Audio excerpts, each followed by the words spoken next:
tiɲɛ don gɛlɛyaw bɛ Mali senatɔlɔntan na nka mɔgɔ tɛ den n'a koliji bɛ fili ɲɔgɔn fɛ ɲuman caman bɛ Mali senatɔlɔntan na Musa Sylvain Jakite Mali senatɔlɔntan fédération ɲɛma dankan fɔlɔ ko mun tun b'a se o tɛ kɛ maliyɛnw kana bila u kunna c'est pas parce que u ma kubu sɔrɔ k'u ka balontan man ɲi. Je suis d'accord, il y a beaucoup de problèmes à régler, il y a beaucoup de problèmes, mais k'a fɔ k'a bɛɛ fɛnɛ man ɲi o kɔni o fɛnɛ tɛ tiɲɛ ye. Mali Coupe d'Afrique tɛmɛnen Mali kɛra mɔgɔ 8 de mɔgɔ 24 na o mɔgɔ 8 na Maroc t'o la, Algérie t'o la, Tunisie t'o la, Égypte t'o la, Cameroun t'o la et Ghana t'o la. A bɛ se k'a fɔ cogo di k'o dugu kɔnɔ k'o balontan k'o man ɲi o dugu tɔ ninnu balontan man ɲi fɛnɛ wa.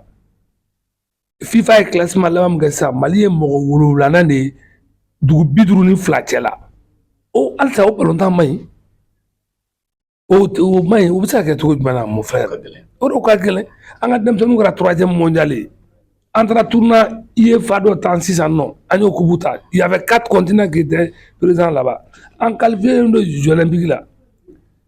ko n t'a dɔn n b'a fɔ cogo min na fɛn ɲuman bɛ mɔgɔ yɛrɛ bolo i t'a dɔn sinon pourquoi Mali bɛ solliciter la sisan caman dugu caman fɛ ka jouer parce que an y'u se di n'an ka balontan togow ye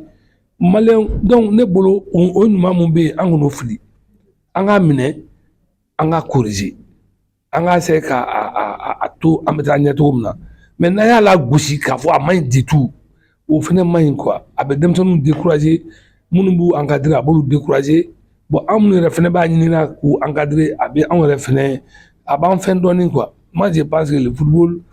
c'est pas mauvais comme on le dit mɔgɔ caman mun dahirimɛ dulonnen don a la a ka ca dɛ